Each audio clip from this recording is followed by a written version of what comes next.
नमस्कार, मैं हूं विवेक शुक्ला। आप देख रहे हैं एडीवन मीडिया।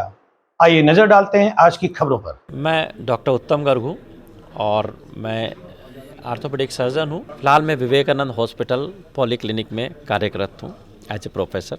हम लोग 31 से 2 तारीख के बीच में एक नेशनल कॉन्फ्रेंस करने जा रहे हैं, जिसको हमने नाम दिया है IAA con 2025। Indian arthroplasty association की कॉन्फ्रेंस है। ये हर साल रोटेट होती है और इसको हमने 2 साल पहले पूरे इंडिया में बिड करके लखनऊ में हम लोग लेके आए हैं। ये है तो नेशनल, लेकिन ये इंटरनेशनल रिकॉग्निशन की कॉन्फ्रेंस है, जिसमें देश विदेश से हमारे पास बहुत सारे लोग, डेलीगेट्स, फैकल्टी, करीब 20 कंट्री से हमारे पास लखनऊ में लोग आएंगे, जो अपना एक्सपीरियंस शेयर करेंगे, कुछ अपने नई टेक्निक के विषय में बात करेंगे और जो हमारा पैनल डिस्कशन है उसमें आपस में डिस्कस मोड पे रहेंगे। इस कॉन्फ्रेंस में हमने एक चीज़ और अच्छी चीज़ करी है कि हमने प्री कॉन्फ्रेंस एक कैडवरिक वर्कशॉप का आयोजन किया है। कैडवरिक वर्कशॉप जो हम लोग मुर्दों में करते हैं। मेरा ये मानना है कि कैडवर्स में ऑपरेशन करने से किसी को नुकसान नहीं होता, किसी पेशेंट को नुकसान नहीं होता, कोई फाइनेंशियल प्रॉब्लम नहीं होती, और अगर कोई गलती भी हो जाती है कोई परेशानी नहीं है। तो अगर लर्निंग करनी है तो cadaver is the best way. तो हम लोगों ने कैडवर्स पे वर्कशॉप रखी है।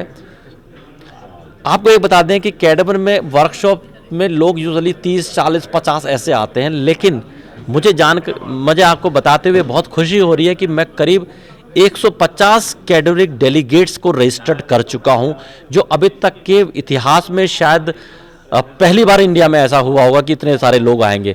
मैं थैंकफुल होऊंगा king George medical college university का कि उन्होंने हमको इस प्रोग्राम को करने के लिए एक जगह दी, एक वेन्यू दिया, जहां पे हमारे पास वो कैडवर्स उपलब्ध हैं और हम ये कॉन्फ्रेंस वहां पे कर पा रहे हैं। इसके बाद हम लोग एक चीज़ और बता दें कि जो रोबोटिक आजकल चल रहा है, रोबोट में सर्जरी हो रही है, रोबोट कैसे करना चाहिए, तो रोबोटिक ट्रेनिंग कहाँ होगी? तो रोबोटिक ट्रेनिंग या तो साबुन पे होती है या फिर आपको वहाँ देखना पड़ता है कहीं जहाँ पेशेंट में हो रहा होता है, तो आप धीरे धीरे करते हैं। लेकिन हैंड्स ऑन बहुत अच्छी प्रैक्टिस क्या होगी अगर आपको कोई नी नॉर्मल नी नेचुरल नी मिल जाए, यानी कि कैडवर्स। तो हम लोगों ने कैडवर्स पे रोबोटिक यूनी का इसमें प्रावधान रखा गया है। कैडवर्स में यूनी रोबोटिक शायद इंडिया में कहीं नहीं होता। जो हम लोगों ने रोबोट बाहर से मंगवाए हैं, कहीं बेंगलोर से आए हैं, वो आ चुके हैं और उस पे ट्रेनिंग दी जाएगी। तो ये एक बहुत बड़ी बात है। तो रोबोटिक ट्रेनिंग पहले देंगे यूनी पे, इसी को फिर हम लोग देश विदेश से जो लोग आए हैं वो सिखाएंगे अपने डेलीगेट्स को। अभी तक के इतिहास में पहली बार इतने सारे डेलीगेशन का हमारे पास आए। सिर्फ आर्थोप्लास्टी सर्जन जो इंडिया में रुचि रखते हैं वो करीब 600 से ज़्यादा हम लोग रजिस्टर्ड कर चुके हैं।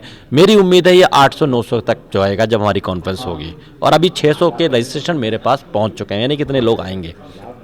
और इसके अलावा हम लोग बीच बीच में कुछ इंटरेक्टिव सेक्शंस रखे हैं, कुछ यंग सर्जन फोरम रखा है लोगों के लिए, क्विज़ रखी है यंग डॉक्टर्स के लिए, और कुछ हम लोगों ने इंटरटेनमेंट के लिए प्रोग्राम्स रखे हैं ताकि कुछ बीच बीच में लोग को एंजॉय कर सकें। इसके अलावा AI पे हम लोग बात करेंगे। AI के बाद में सिखाएंगे कि हम आर्टिफिशियल इंटेलिजेंस को मेडिकल फील्ड में कैसे बेहतर कर सकते हैं, कैसे हम कर सकते हैं, इसको विजुअलाइज कैसे कर सकते हैं, इस पर हम लोग बात करेंगे। हमारे बाहर से डेविड शून जो कि हमारे एशिया पैसिफिक आर्थोप्लास्टी एसोसिएशन के वो हैं प्रेसिडेंट हैं, doctor Nicholas, Asia Pacific orthopaedic association, बहुत बड़ी एसोसिएशन है ऑल ओवर द ग्लोब, उसके प्रेसिडेंट हैं। वो दोनों लोग हमारे यहाँ आ रहे हैं। डॉक्टर क्रिस डॉड यूनी के मास्टर माने जाते हैं UK में, वो हमारे साथ मौजूद है। तो ये बहुत अच्छी बात है लखनऊ के लिए भी, हम लोगों के लिए भी, हमें भी उनसे कुछ सीखने को मिलेगा। उम्मीद करते हैं हमारे आने वाले और भी जो डेलीगेट्स हैं, जो यंग सर्जन हैं, उनको सीखने को मिलेगा।